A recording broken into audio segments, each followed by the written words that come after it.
दोस्तों, आज सुबह सुबह दिल्ली के एम्स अस्पताल से एक बड़ी दुखद खबर आई जिसमें बताया गया कि मशहूर कॉमेडियन राजू श्रीवास्तव जी का कार्डियक अरेस्ट के 40 दिन बाद आज सुबह निधन हो गया है। तो दोस्तों, ये कार्डियक अरेस्ट क्या होता है और हार्ट अटैक से ये किस तरह से अलग होता है, इस वीडियो में आपको इस बारे में बताऊंगा। साथ में एक कार्डियक अरेस्ट होने से पहले व्यक्ति को क्या क्या लक्षण होते हैं, साथ में अगर किसी व्यक्ति को कार्डियक अरेस्ट होता है तो किस तरह से जो है उपचार देकर उसकी जान बचाई जा सकती है, और किन व्यक्तियों को इस बीमारी का यानी कि कार्डियक अरेस्ट होने का खतरा ज़्यादा होता है, ये आज मैं इस वीडियो में आपको बताऊंगा। तो इसको अंत तक आप देखना। तो दोस्तों, जैसा कि मैंने बताया कि राजू श्रीवास्तव जी 10 अगस्त को जिम में जो है दौड़ते समय उनको कार्डियक अरेस्ट हुआ था, और जिसके बाद उन्हें दिल्ली के एम्स अस्पताल में भर्ती कराया गया था। और चूँकि पहले ये भी बताया गया है कि वो मीडिया रिपोर्ट्स की माने तो उनको हार्ट की बीमारी पहले से ही थी और उनको स्टंट भी डले हुए थे। तो इस वजह से जो है उनको जो है हार्ट की बीमारी पहले से ही थी और इसी वजह से जो है उनको कार्डियक अरेस्ट हुआ।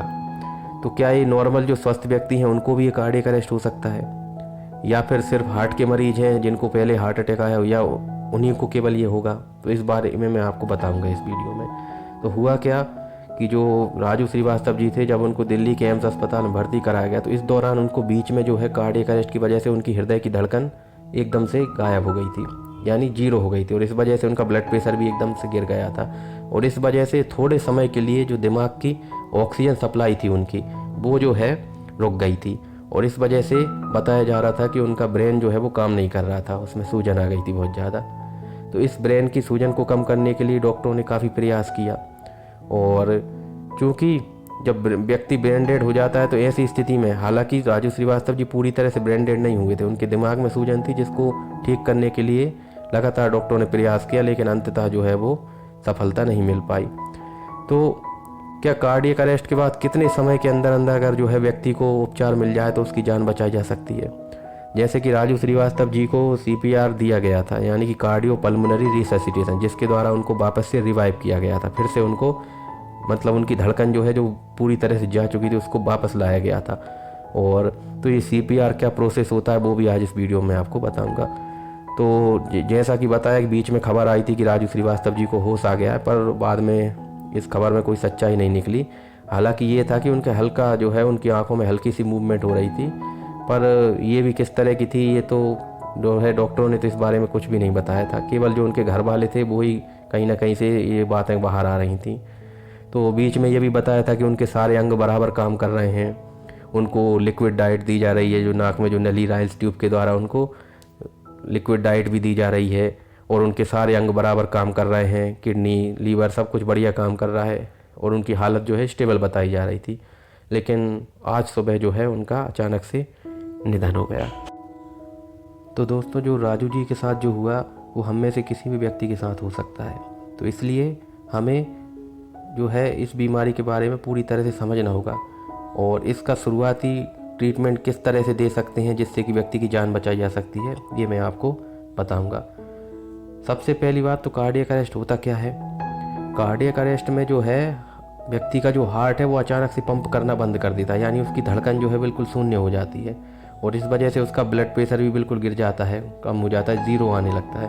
और इस वजह से थोड़े समय के लिए व्यक्ति के जो दिमाग की सप्लाई है, जो ब्रेन है, उसकी जो ब्लड सप्लाई है वो थोड़े समय के लिए रुक जाती है, और ऐसी स्थिति में व्यक्ति जो है वो ब्रेन डेड हो जाता है।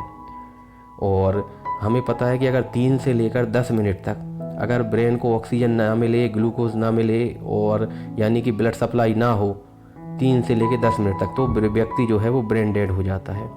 तो यही शायद राजू जी के साथ हुआ। हालांकि बताया जाता है कि उनको जो है वो ब्रेन डेड नहीं हुए थे, लेकिन फिर भी जो है कहीं ना कहीं उनके दिमाग में ऑक्सीजन की कमी हुई थी, यानी हाइपोक्सिक ब्रेन इंजरी हुई थी, और इसकी वजह से उनके दिमाग में सूजन भी थी, सेरिब्रल एडिमा।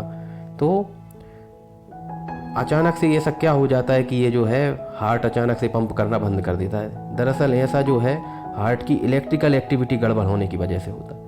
हार्ट में जो है एक पूरा कंडक्शन सिस्टम होता है जिसमें SA node, AV node, bundle of hedge, पुरकिंजे fibres, ये सारा सिस्टम होता है। तो हमें पता है कि जो SA नोड होता है वो हार्ट की जो इम्पल्स होती है, हार्ट के जो धड़कने की जो शुरुआत होती है वो वहीं से होती है, SA नोड से। इम्पल्स जनरेट होती है। तो ऐसी स्थिति में जब हृदय यानी कि जो हमारा हार्ट है, इसकी इलेक्ट्रिकल एक्टिविटी जब किसी भी कारण से गड़बड़ होती है तो व्यक्ति का जो हार्ट है वो अचानक से पंप करना बंद कर देता है, अचानक से काम करना बंद कर देता है और इस वजह से व्यक्ति की मौत हो जाती है।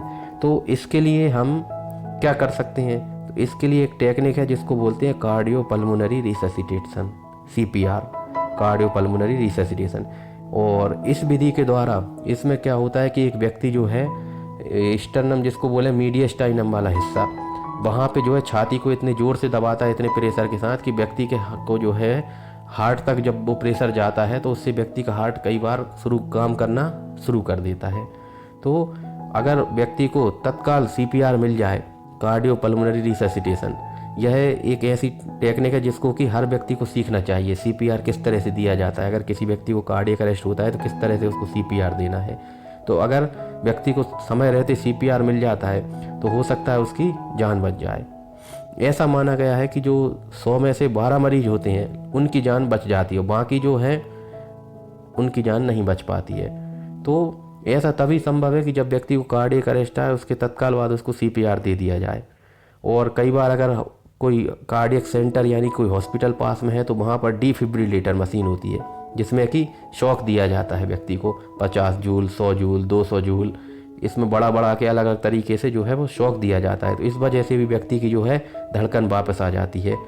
तो अगर ये ट्रीटमेंट समय रहते मिल जाए तो व्यक्ति का जो है वो बचना हो सकता है। फिर क्या क्या सिम्टम्स आते हैं व्यक्ति को, पहले देखिए, अभी जैसे स्लाइड में देख रहे हैं आप कि वैसे तो इसका जो है लक्षण कई बार व्यक्ति को बिल्कुल भी समझ में ऐसा कुछ भी नहीं आता कि उसको ऐसा होने वाला है, अचानक से ही वो व्यक्ति जो है वो बेहोश हो जाता है। फिर कई बार मरीज ये भी बताता है कि उसको धड़कन तेज हो रही है, उसको घबराहट महसूस हो रही है, उसकी खुद की धड़कन उसको महसूस हो रही है, इसको बोलते हैं पाल्पिटेशन। उसके सीने में भी दर्द हो सकता है हल्का हल्का, उसको अनईजीनेस लग सकती है, चक्कर आ सकते हैं, फिर उल्टी भी हो सकती है उस व्यक्ति को, और हल्की हल्की सांस लेने में भी दिक्कत हो सकती है। कई बार तो व्यक्ति को पेट में भी दर्द होता है। तो ऐसी समस्याएं व्यक्ति बताता है। तो ये सब सिम्टम्स होते हैं। फिर देखिए क्यों होता है, तो ये इस वजह से होता है क्योंकि हार्ट की जो इलेक्ट्रिकल सिस्टम है उसमें गड़बड़ी हो जाती है, जिस वजह से हार्ट की जो पंपिंग क्रिया है वो एकदम से रुक जाती है और शरीर में ब्लड फ्लो एकदम से बंद हो जाता है, और जिसकी वजह से जो है वो व्यक्ति की मृत्यु हो जाती है।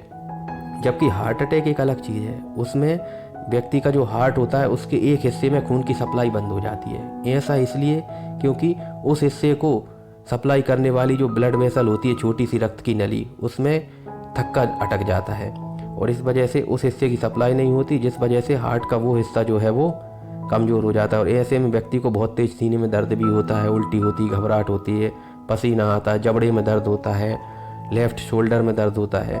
तो वो एक अलग बीमारी है। लेकिन जिस व्यक्ति को हार्ट अटैक आया है, यानी कि जिस व्यक्ति के अंदर ब्लॉकेज है नली में हार्ट के अंदर, उस व्यक्ति को भी कार्डियक अरेस्ट हो सकता है, क्योंकि हार्ट अटैक आने के बाद हार्ट की जो इलेक्ट्रिकल एक्टिविटी है वो काफ़ी हद तक डिस्टर्ब हो जाती है और इस वजह से जो है व्यक्ति को अचानक से कार्डियक अरेस्ट हो सकता है। तो जैसा कि राजू श्रीवास्तव जी के केस में भी लगभग यही हुआ। उन्हें काफ़ी सालों पहले जो है वो हार्ट अटैक आया था और उसके बाद उनको एंजियोप्लास्टी भी हुई थी, उनकी स्टेंट भी डले थे। तो इसके बाद से उनका ट्रीटमेंट लगातार चल रहा था। तो हार्ट अटैक के बाद कई बार क्या होता है कि व्यक्ति को एरिथमिया नाम की बीमारी होती है, जिसमें कि हार्ट की रिदम गड़बड़ हो जाती है, धड़कन कम ज़्यादा इस तरह के लक्षण आते हैं, जिसके लिए ट्रीटमेंट के लिए टैबलेट्स भी देते हैं। तो इस वजह से जो है हार्ट अटैक के बाद कार्डियक अरेस्ट हो सकता है। तो हार्ट अटैक अलग चीज़ है, कार्डियक अरेस्ट अलग चीज़ है। हालांकि हार्ट अटैक के बाद कार्डियक अरेस्ट हो सकता है। कार्डियक अरेस्ट में व्यक्ति की धड़कन एकदम से जो है शून्य हो जाती है, यानी व्यक्ति का हार्ट जो है वो एकदम से धड़कना बंद कर देता है। जबकि हार्ट अटैक में व्यक्ति के जो है हार्ट की एक हिस्से में ही सप्लाई कम होती है और जिसकी वजह से उसको सीने में दर्द और ये सब समस्याएं होती हैं। तो किन लोगों को कार्डियक अरेस्ट का खतरा होता है ज़्यादा? वैसे तो पहले ये माना जाता था कि 50-60 साल या उससे ज़्यादा उम्र के व्यक्तियों को इस कार्डियक अरेस्ट होने का खतरा ज़्यादा होता है, लेकिन अभी तो यंग जो लोग हैं उनमें भी देखने को मिल रहा है। अभी जैसे कन्नड़ एक्टर थे पुनीत राजकुमार, उनका निधन हुआ। अभी कुछ समय पहले पिछली साल सिद्धार्थ शुक्ला जी का निधन हुआ था, बिग बॉस में जो कंटेस्टेंट रहे थे, उनका निधन हुआ। यानी आए दिन, और मशहूर सिंगर के का निधन हुआ। यानी कि आए दिन ऐसी खबरें आती रहती हैं कि अचानक से कार्डियक अरेस्ट हुआ और मौत हो गई। तो इसके क्या क्या रिस्क फैक्टर हो सकते हैं? ऐसे तो किसी भी व्यक्ति में हो सकता है ये, लेकिन इसके कुछ रिस्क फैक्टर होते हैं जो कि इसको कार्डियक अरेस्ट की संभावना को बढ़ा देते हैं। तो कौन कौन से हैं वो रिस्क फैक्टर? जैसे कि स्मोकिंग करना, सिगरेट पीना। फिर कई व्यक्ति होते हैं जो ज़्यादा ऑयली भोजन खाते हैं, यानी तेल ज़्यादा खाते हैं, तो ऐसे व्यक्तियों में कोलेस्ट्रॉल का लेवल बढ़ जाता है। और ख़ासतौर पे जो बैड कोलेस्ट्रॉल, जिसको हम LDL बोलते हैं, लो डेंसिटी लाइपोप्रोटीन, ये जब ज़्यादा हो जाता है तो ये क्या करता है कि हार्ट की जो बारीक ब्लड वेसल होती हैं, रक्त ले जाने वाली नलियाँ होती हैं, उनमें जम जाता है ये कोलेस्ट्रॉल, और इसकी वजह से हार्ट के उस हिस्से को सप्लाई ले जाने वाली वो नली जो है वो ब्लॉक हो जाती है, तो इसको हम हार्ट अटैक बोलते हैं। तो ये भी एक बड़ा कारण हो सकता है। फिर किसी व्यक्ति को अगर ब्लड प्रेशर की समस्या है, उसका ब्लड प्रेशर हाई रहता है, तो ऐसे व्यक्ति को भी अचानक से कार्डियक अरेस्ट हो सकता है। डायबिटीज़ वाला व्यक्ति जो है उसमें भी जो है हार्ट की मसल्स कमज़ोर हो जाती हैं, जिसको हम बोलते हैं डायबिटिक कार्डियोमायोपैथी, तो इस कंडीशन में भी कार्डियक अरेस्ट हो सकता है। फिर जो व्यक्ति ज़्यादा चिंता करता है, तनाव ज़्यादा रहे जिसकी ज़िंदगी में, मेंटल स्ट्रेस, तो ऐसे व्यक्ति को भी कार्डियक अरेस्ट का खतरा बहुत ज़्यादा होता है। इसीलिए कहा गया है कि जो चिंता है वो चिता के समान होती है, क्योंकि ऐसे व्यक्तियों में भी जो ज़्यादा सोचते विचारते हैं, ज़्यादा चिंता करते हैं, उनमें भी कार्डियक अरेस्ट का खतरा होता है। फिर जो व्यक्ति सीडेंट्री लाइफ स्टाइल जीते हैं, यानी कि एक ही जगह बैठ के काम करेंगे, ज़्यादा चलने फिरने वाला काम नहीं है, तो ऐसी स्थिति में जो है व्यक्ति का वजन बढ़ता है, और ऐसे व्यक्तियों को जिनको मोटापा होता है उनको भी कार्डियक अरेस्ट का खतरा होता है। फिर जो व्यक्ति शराब पीते हैं उनको भी, और जिनकी डाइट ठीक नहीं है, फ्रूट्स वगैरह कम खाते हैं, सब्जियाँ, हरी सब्जियाँ कम खाते हैं, और साथ में नमक ज़्यादा खाते हैं खाने में, तो ये सब डाइट में जो है खराबी की वजह से भी ये सब हो सकता है। तो ये 9 बड़े फैक्टर थे जिनकी वजह से कार्डियक अरेस्ट हो सकता है। हार्ट अटैक और साथ में कार्डियक अरेस्ट, दोनों का खतरा बढ़ जाएगा इन 9 फैक्टर्स की वजह से। फिर अगर किसी व्यक्ति में कार्डियक अरेस्ट के लक्षण दिखते हैं तो हमें क्या करना चाहिए? सबसे पहले तो हमें उसको, जैसे कि हमने देखा कि उसकी धड़कन जो है महसूस नहीं हो रही है, साथ में पल्स उसकी जो है वो हाथ में चेक करते हैं तो पल्स लेस हो जाता है व्यक्ति, यानी उसकी धड़कन महसूस नहीं हो रही और साथ में हमें लग रहा है कि इस व्यक्ति को कार्डियक अरेस्ट हो चुका है। तो कोई व्यक्ति जो कि CPR टेक्निक को जानता हो, कार्डियो पल्मोनरी रिससिटेशन, जिसमें कि छाती पर दोनों हाथों से एक कंट्रोल्ड वे में प्रेशर दिया जाता है, तो तत्काल ये CPR स्टार्ट कर देना चाहिए, ताकि जो है व्यक्ति की सप्लाई जो है कुछ समय के लिए, जब तक कि वो सेंटर पर ना पहुंच जाए, हायर सेंटर पर इलाज के लिए, तब तक उसकी जो है शरीर में सप्लाई, ब्लड की सप्लाई बनी रहे। और इस पंपिंग के द्वारा कई बार क्या होता है, व्यक्ति का हार्ट भी जो है वो वापस से काम करने लगता है। और साथ में अगर कोई बड़ा सेंटर है आसपास में जहाँ पर कि डिफिब्रिलेटर की व्यवस्था है, यानी कि जिसको बोलते हैं कार्डियक डिफिब्रिलेटर, जिसमें कि शॉक देते हैं 50 जूल, 100 जूल, 200 जूल, या हो सकता है 300 जूल, तो इस तरह का शॉक देकर भी जो है वो उसकी धड़कन को वापस लाया जा सकता है। तो अगर आसपास इस तरह का सेंटर है तो वहाँ ले जा सकते हैं, तब तक के लिए CPR चालू रख सकते हैं। तो दोस्तों, अंत में आप सबको यही कहना चाहूँगा मैं कि हम सभी को CPR टेक्निक, जिसको हम कार्डियो पल्मोनरी रिससिटेशन कहते हैं, इसमें को जो है हम सभी को सीखना चाहिए कि इसको किस तरह से जो है किसी व्यक्ति को कार्डियक अरेस्ट होता है तो हम छाती पर किस तरह से कंट्रोल्ड प्रेशर दें कि उसकी जो है वो जान बचाई जा सके। और दोस्तों, विदेशों में तो जो है ये नियम भी है कि जो भी व्यक्ति जो है, जो एक कार होती है उसके अंदर एक डिफिब्रिलेटर मशीन होना बहुत ज़रूरी है। कई देशों में ऐसा नियम है कि अगर किसी व्यक्ति को अचानक से कार्डियक अरेस्ट होता है तो उसको वहीं तत्काल उसको जो है स्पॉट पर ही डिफिब्रिलेटर मशीन के द्वारा शॉक देकर उसको रिवाइव किया जा सके। पर हमारे देश में तो स्थिति ये है कि किसी को CPR देना ही नहीं आता। तो दोस्तों, अगर हम सबको CPR देना आएगा, किस तरह से हम जो है वो CPR दें जिससे कि व्यक्ति को रिवाइव किया जा सके, तो इस तरह से हम कई लोगों की जान बचा सकते हैं। तो दोस्तों, अगर दी हुई जानकारी पसंद आई हो तो प्लीज़ इस चैनल को सब्सक्राइब करें और वीडियो को लाइक करें। Thank you.